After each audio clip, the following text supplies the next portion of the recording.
Do you feel deeply about characters and stories?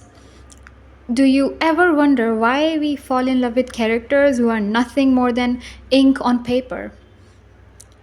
We read hundreds of stories, live many characters' point of views.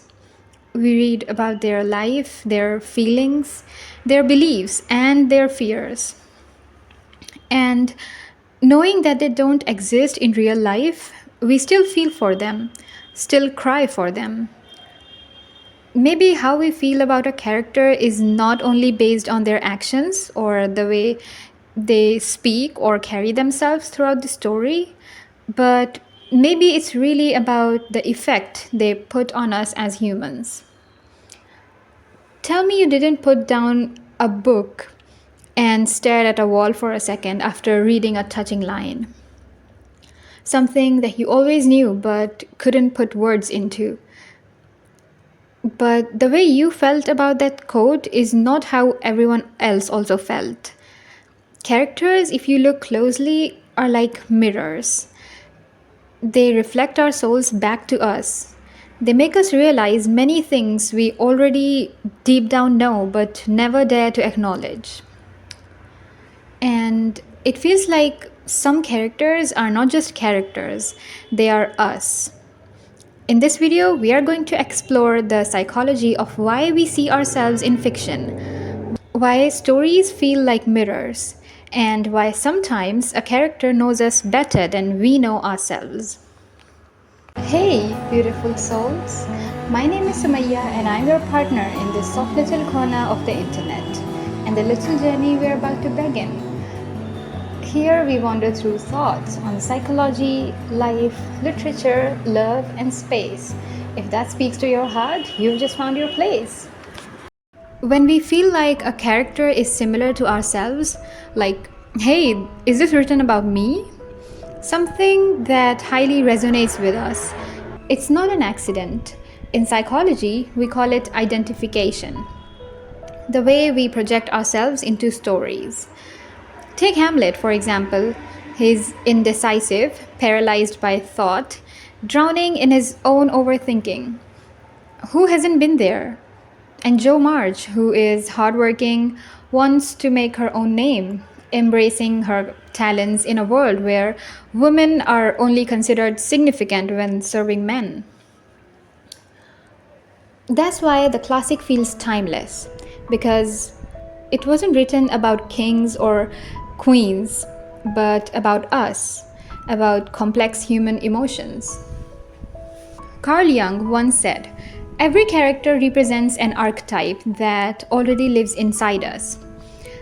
When we meet a character, we are not just meeting them, we are meeting hidden sides of ourselves.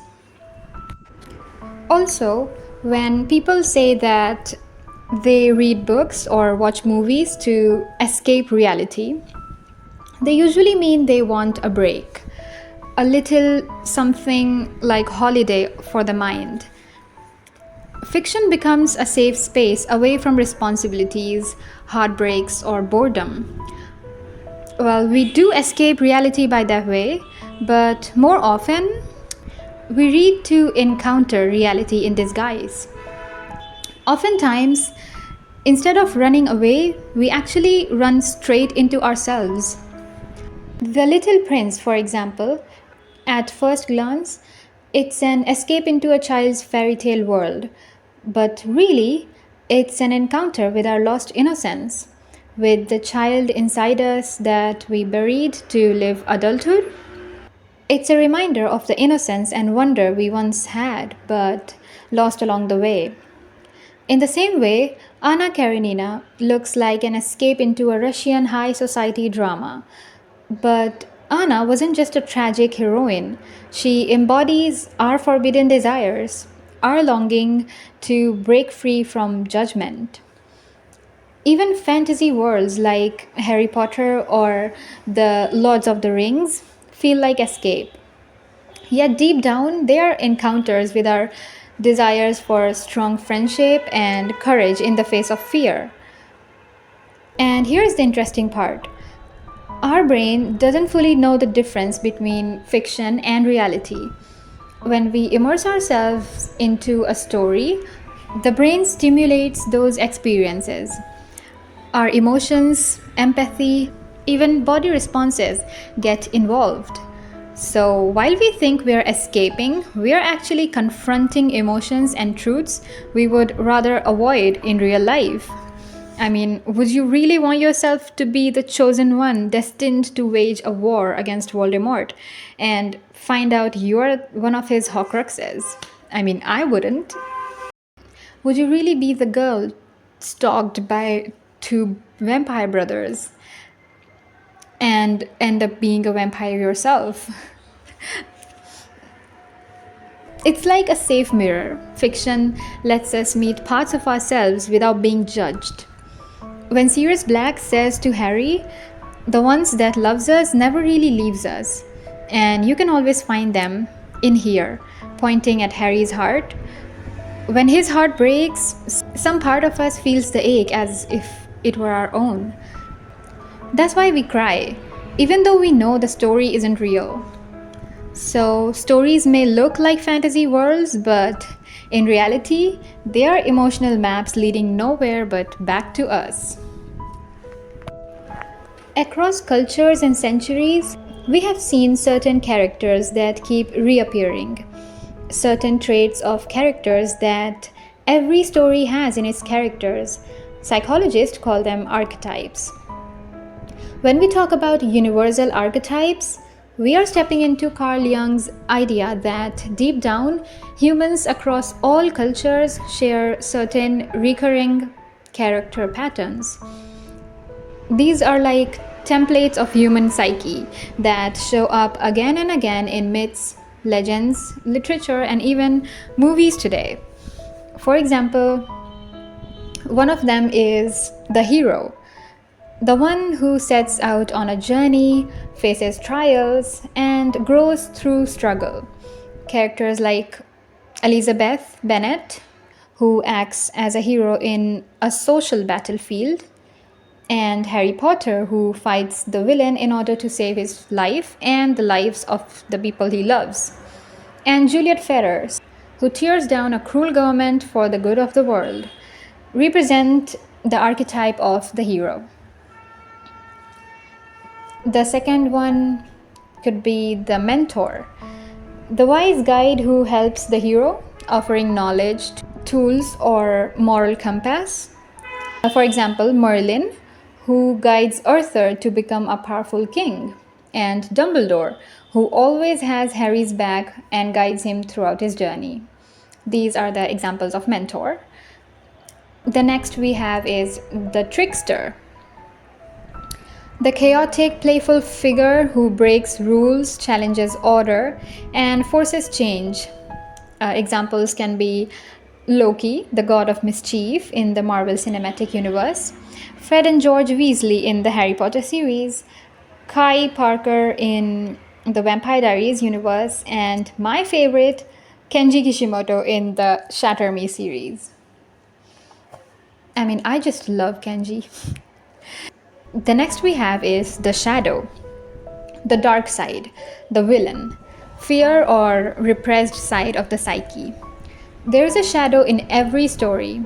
Heathcliff in Wuthering Heights as a darker side of love, Voldemort in Harry Potter series, Catherine Pierce and Klaus Michelson played a shadow in The Vampire Diaries. And the last but not the least, obviously, is the lover. Not just romantic, but which represents passion, devotion, and connection. It can be pure or it can be destructive. In literature, lovers can be named as Romeo and Juliet and Lancelot and Guinevere. In modern times, they are Rose and Jack of Titanic, Hazel and Augustus of The Fault in Our Stars, Wanda who loved Vision and, well, her love even brings tragedy. And, well, Aaron Warner and Juliet Ferrers, who find their way back to each other despite every lost memory. And the beauty is that sometimes one character embodies multiple archetypes, like Professor Snape, who is a mix of shadow, lover, and mentor. which is why he feels so complex and fascinating at the same time. Aaron Warner is also a mix of shadow and lover, anti hero, again, a complex and fascinating. All of these archetypes, hero, lover, shadow, trickster, and mentor, each one of these lives inside us. And well, that is why when a character contains our major archetype, it feels like they are us, literally. Like when we are reading about ourselves and we are stunned by the complexity of this character, the way they are so similar to us and how real they feel. Now, here is something fascinating. Neuroscience shows us that when we read stories, our brain activates the same neural pathways as if we are living the experience ourselves. That means reading about pain can actually trigger the parts of our brain that process pain. Reading about joy lights up the same circuits as real happiness. This is why maybe Dobby's death in Harry Potter made so many people sob, or why we feel relief when Elizabeth Bennet and Mr. Darcy finally confess their love. Fiction becomes reality inside the theater of our minds. Characters feel alive because, in some way, they are alive, like inside of us. Again, a question arises: why does all this matter? Well, it matters because literature isn't just entertainment, it's an emotional rehearsal.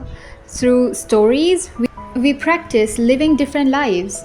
We fall in love, we lose, we rise again, all without ever leaving the page. Because fiction isn't just a mirror we look into, it's a mirror that looks back. When we read or watch a story, our brain doesn't say this is fake. Instead, it lights up as if we are living it. Neuroscientists call it narrative transportation. Our empathy circuits fire, our heart races when the hero does something, and our mind rehearses their struggle as if they were our own. So, yes, it matters because these stories become quite rehearsals for life. We learn courage from heroes, wisdom from mentors, wit from trickster, and caution from shadows. We fall in love through lovers we'll never meet. Every time we connect with a character, we are really connecting with a version of ourselves. The brave one, sometimes the broken one, and also the forgiving one. Stories grow our empathy. They let us step into the shoes of people we'll never be, in worlds we'll never visit. Stories give shape to emotions we haven't yet learned to name. They help us understand grief before it hits, hope before it blooms, and love before we even find it. And when we walk out of a book or a movie feeling changed, it's not an illusion. Something inside us actually shifts. That's why fiction feels real, because emotionally it is. So maybe the reason we cry for characters or fall in love with them is because deep down they are not strangers. They are fragments of us stitched into stories. Every book we read, every character we meet is another version of ourselves, waiting to be discovered. Now, I want to ask you, which character has ever felt like a mirror to your own soul? Tell me in the comments, I'd love to hear your story. And I know I wasn't uploading any videos for some time. I was actually very busy regarding an examination, due to which I actually got no time to record videos or focus on the content I was gonna upload. So a sincere apology from me, and well, now I am back. So I'll meet you in the next video. Up until then, stay curious, stay magical, and never stop exploring.